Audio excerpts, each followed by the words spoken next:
Well, I wonder, one of the insights that Rabbi Michael Paley had is that we might be moving back into an age of orality, where we write and communicate through across platforms, across media, in a way that resembles speech, and that has all of the benefits of speech in its organic nature, in its connectivity, in the way that it immediately energizes our emotions, and has some of the downsides in the sense that it's unedited, it's off the cuff, it's spontaneous in such a way that we can really help people and connect with them, or we can hurt them because of its immediacy. That's really great. I hadn't heard of that as far as the oral tradition versus a written tradition. It is much, I mean, the other piece of the internet is time. I mean, the factor of time is like we immediately will find out what happens in Israel and the Palestinian areas, and then we immediately that's not and then the news came to us the next morning on the news. We get it immediately. We get everything immediately, and so that this is a really interesting thing for religion because there's no time for many times I think people used to look towards authority, whether that was religious authority or media authority or political authority, to kind of help us understand what is happening. We rarely have that filter anymore, or we get it from whoever we're following. Like Twitter. Oh, that's right. It depends. That's the reason one of the things I talk about to religious communities is religious communities should be preaching about the internet from the pulpit. Yes. And they should be talking about who are you following? Why are you following them? What's the quality of the information you're getting? How can you gauge that? Because many people don't understand the internet, don't understand how it works, and don't understand the pitfalls of what can be a very positive thing. Well, but that's using, interestingly, a traditional medium to convey a message in a different way about something going on in a whole new media, which is fascinating. And it brings up for me the question of religious leadership and, to your earlier point, religious authority.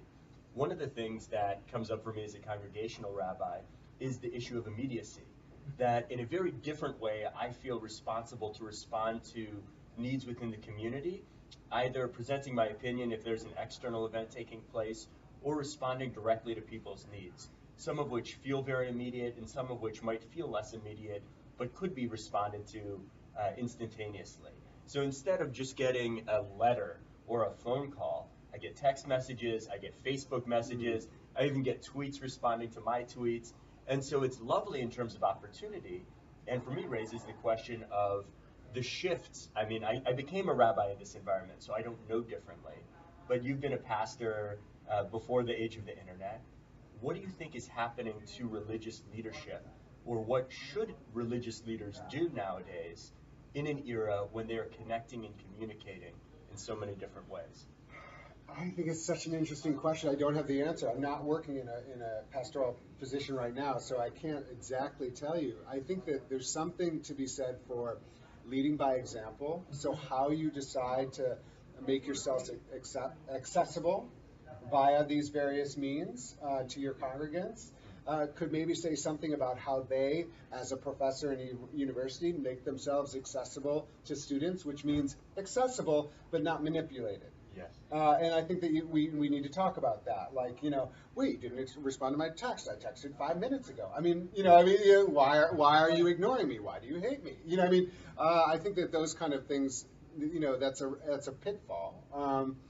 But I think ultimately, once you figure that out, I've had pastors say to me, I'm a sole pastor. I have 2 daughters.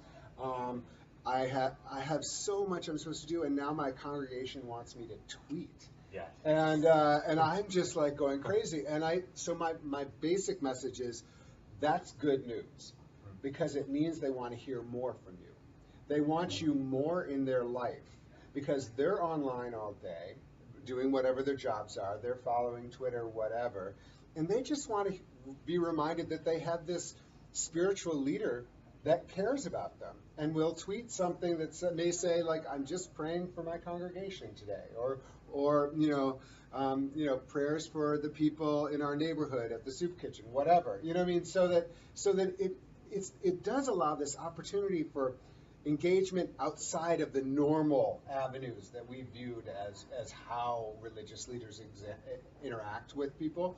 But again, how public a religious leader or any other public figure wants to be with their persona predates the internet in some ways, but it does provide different challenges.